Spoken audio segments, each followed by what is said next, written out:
प्यारे दोस्तों, आज का हमारा ये वीडियो हर उस इंसान के लिए ख़ास है जो शादीशुदा है, क्योंकि आज की वीडियो में हम आपको बताने वाले हैं एक शादीशुदा औरत गैर मर्द के पास कब और क्यों जाती है। यानी ऐसी कौन सी वजह होती है जिसकी वजह से एक शादीशुदा औरत गैर मर्द के पास जाने पर मजबूर हो जाती है। दोस्तों, इस वीडियो में हम आपको एक मियाँ बीवी का सच्चा वाक़या बताने वाले हैं जो सुनने में तो आपको कहानी जैसा लगेगा, मगर ये हकीकत है जिसको सुनकर आप लोग भी हैरान व परेशान हो जाएंगे। इसलिए अगर आप शादीशुदा हैं या नहीं भी तो आप इस वीडियो को आखिर तक ज़रूर देखिएगा। ये वीडियो आपकी ज़िंदगी बदल सकती है।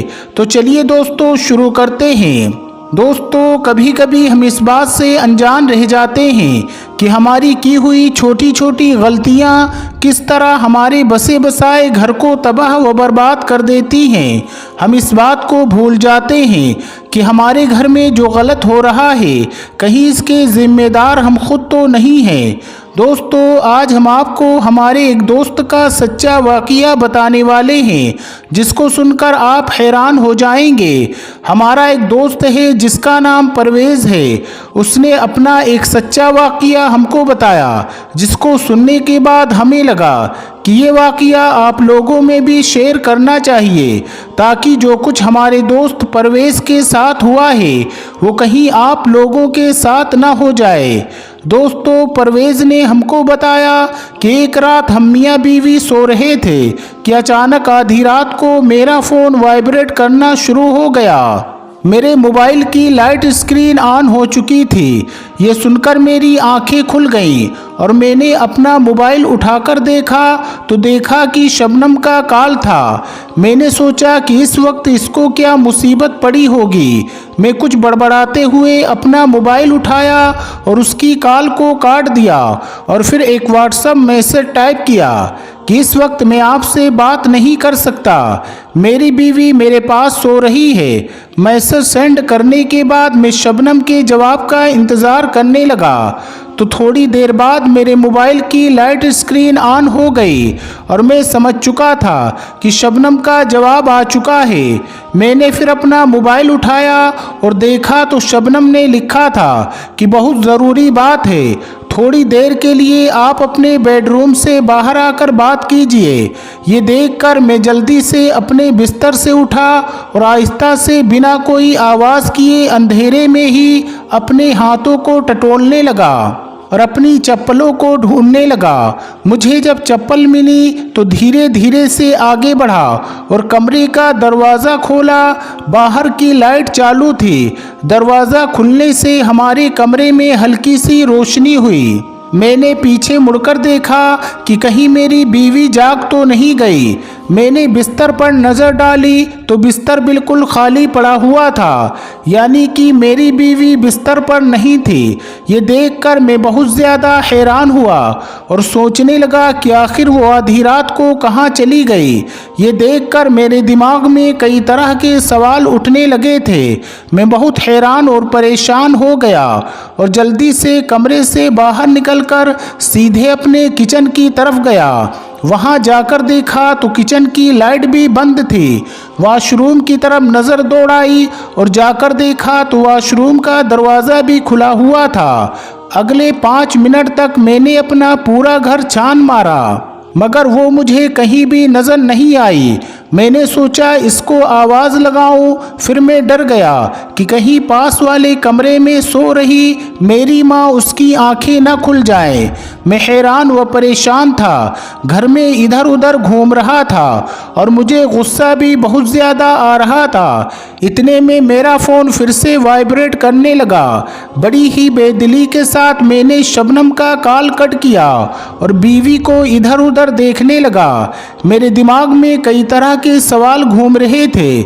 मेरी माँ की कुछ दिन पहले ही कही हुई बात मुझे याद आने लगी। मेरी माँ ने मुझसे कहा था कि बेटा परवेज़, आजकल तेरी बीवी के चाल चलन ठीक नहीं लग रहे हैं।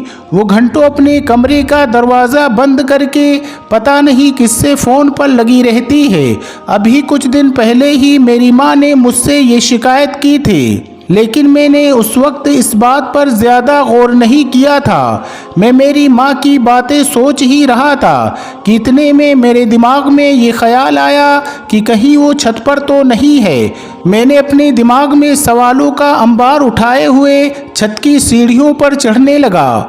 अभी मेरा पाँव आखिरी सीढ़ी पर पड़ने ही वाला था कि मेरी बीवी की बातें सुनकर मेरे पाँव तले ज़मीन सरक गई और मेरे पाँव वहीं पर रुक गए। मेरी बीवी किसी और मर्द के साथ फ़ोन पर बात कर रही थी और उसको ये बता रही थी कि मैं इसकी बीवी तो बन गई, मगर इसकी मुझ पर बिल्कुल भी दिलचस्पी नहीं है। हमारे दरमियान ज़ोर ज़बरदस्ती का रिश्ता चल रहा है। जब पहली बार मैंने उनके फ़ोन में किसी शबनम नामी लड़की के गंदे मैसेज पढ़े थे तो मैं उनको पढ़कर बहुत रोई थी, मगर मेरे दिल ने कहा कि मैं उनसे इस बारे में बात करूंगी। मगर फिर मैं डर गई कहीं बात आगे न बढ़ जाए और कहीं वो गुस्से में आकर मुझको तलाक ना दे दें। जब मैं सो जाती हूँ वो घंटों फ़ोन पर किसी और लड़की से बात करते रहते हैं। मैं अपने आप को अंदर से कोसती रहती हूँ, मगर मैं इस बात को कितने दिनों तक बर्दाश्त करती। मैं भी तो एक इंसान हूँ, मुझे भी तो कोई चाहिए जो मुझे अपना लगे, जिससे मैं अपने दिल की बातें कर सकूँ, जो मेरे दिल की बातों को सुन सके।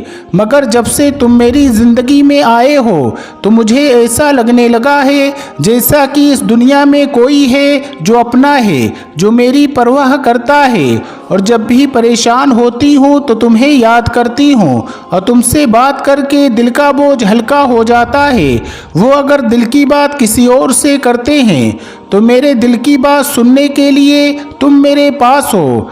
दोस्तों, परवेज़ ने बताया कि अभी उनकी बातें चल ही रही थी, मगर मेरी बर्दाश्त कम पड़ गई और ये सब बातें सुनकर मैं बहुत गुस्से से लाल हो गया और आगे बढ़ने ही वाला था, ये सोचकर कि इसको इसके किए की सज़ा मिलकर रहेगी।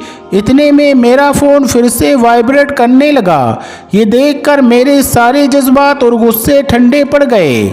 एकदम से जैसे सब कुछ रुक गया हो और मुझे ऐसा महसूस होने लगा कि जैसा कि मेरी ज़ुबान जकड़ ली हो। इसके बाद मेरे पाँव आगे नहीं बढ़ पाए और एक हारे हुए इंसान की तरह वापस सीढ़ियों से उतरने लगा। उनकी बातें अभी भी मेरे कानों में पड़ रही थीं और मेरे कलेजे को छलनी कर रही थीं। मैंने अपना फ़ोन स्विच ऑफ किया और चुपचाप अपने बिस्तर पर लेट गया। आज तो मुझे आराम पहुंचाने वाला बिस्तर भी कांटों की तरह चुभ रहा था, मगर इस बात का कसूरवार खुद में ही था। मैं कैसे किसी और को इस बात की सज़ा देता? इस बात का कोई कसूरवार था तो मैं खुद था। ये कहते कहते परवेज़ फूट फूट कर रोने लगा। दोस्तों, सुनने में तो आपको ये वाक़या कहानी जैसा लगता होगा, मगर आज यही हकीकत हमारे भाइयों के घरों में है। आज इस दुनिया में बहुत से मर्द ऐसे हैं जो अपनी बीवी के होने के बावजूद भी गैर औरतों में दिलचस्पी रखते हैं, गैर औरतों के चक्करों में घूमते रहते हैं और ये बात किसी भी बीवी को पसंद नहीं होती है, जिसकी वजह से अक्सर मियाँ बीवी में दूरियां पैदा हो जाती हैं और फिर बीवी को गलत कदम उठाने पर मजबूर कर दिया जाता है। दोस्तों, अगर आप चाहते हैं कि आपकी बीवी हमेशा आपकी वफ़ादार बनकर रहे तो आप खुद अपनी बीवी के वफ़ादार बने, किसी और औरतों के चक्कर में ना रहें। और अगर आप ऐसा करते रहोगे तो आपकी बीवी आपकी नहीं रहेगी। इसलिए आप अपनी बीवी को वक्त दीजिए, अपनी बीवी से मोहब्बत कीजिए, तो आपकी बीवी सिर्फ़ और सिर्फ आपकी बनकर रहेगी। अगर आप गलत काम कर रहे हो तो आपकी बीवी भी गलत काम करेगी। ये तो दुनिया में मिसाल है, लेकिन अल्लाह तबारक व तआला ने कुरान मजीद में भी फरमाया है कि जो शख्स जैसा करेगा उसको वैसे ही औरत मिलेगी। यही अल्लाह तबारक व तआला का निज़ाम है। प्यारे दोस्तों, आज की इस वीडियो के बारे में आपकी क्या राय है? कमेंट बॉक्स में जाकर ज़रूर कमेंट करें। वीडियो को लाइक करें, शेयर करें अपने दोस्तों के साथ और चैनल को सब्सक्राइब करके बेल आइकन को ज़रूर दबा दें। अस्सलामु अलैकुम, अल्लाह हाफिज़।